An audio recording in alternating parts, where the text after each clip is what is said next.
Welcome. I am Darth Vadad. Join me as I remember things I loved when I was younger and still love today. In episode 7 of Darth Vadad Remembers, I took a look back at the first comic books I ever got. The Whitman 3-packs found in department stores and toy stores were my introduction to serialized stories.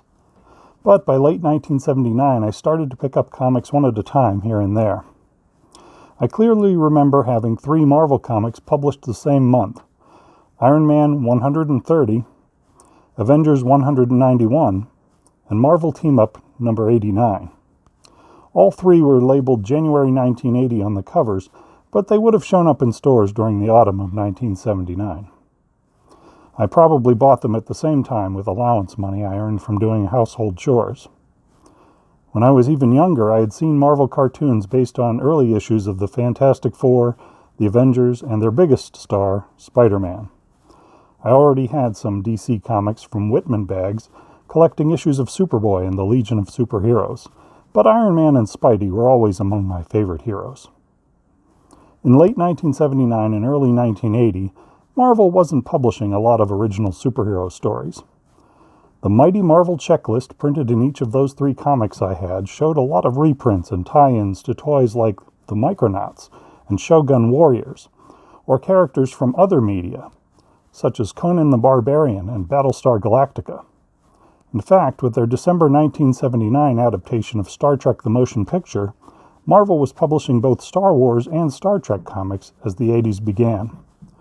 Only about half the company's output featured new superhero stories. Marvel Team-Up was a Spider-Man title that featured a different guest star each month.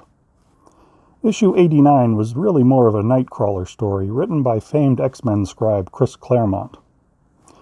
In it, Nightcrawler arrives at a New York airport to give his girlfriend, flight attendant Amanda Sefton, a ride home, but soon stumbles upon an assassination plot against Spider-Man.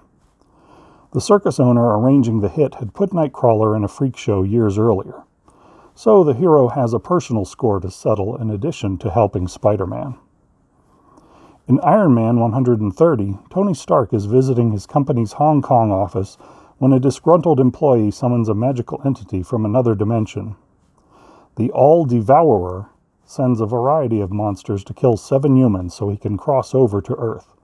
But Iron Man gets help from an employee and her grandfather, who banish the demon with a combination of magic incantations and computer technology.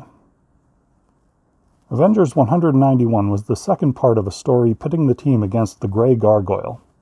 From the first page, it's clear the heroes are losing the fight, since Iron Man and guest star Daredevil have already been turned to stone. Before long, the villain manages to escape, with only the Falcon giving chase. In typical super team fashion, the Avengers regroup and manage to save the day by working together instead of facing their foe one at a time.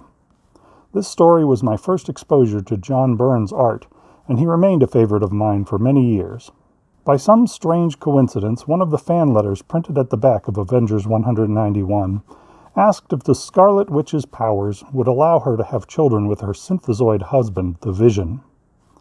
That eventually did happen years later in a 1985 limited series. Now it looks like similar events may unfold in this year's upcoming WandaVision series on the Disney Plus streaming service. The checklist page of the comics also featured Stan's Soapbox by Stan Lee. In that month's column, he told fans about vague plans for a Silver Surfer movie that never ended up making it to the big screen, as well as other live-action Marvel projects they wanted to do for TV, films, or even Broadway shows. It took many more years, but Stan's dreams of Hollywood glory eventually did come true. As for my comic book collecting, I must have spent 1980 focused on Star Wars toys, because the next comics I remember buying didn't come out until 1981. Of course, that just meant I had more time to reread those first stories over and over before adding to my collection. If you enjoyed this trip down memory lane, tap the like button and subscribe for more Darth Vadad videos, or consider joining my Patreon page at www.patreon.com/Darth Vadad. Thanks for watching, and have a great day.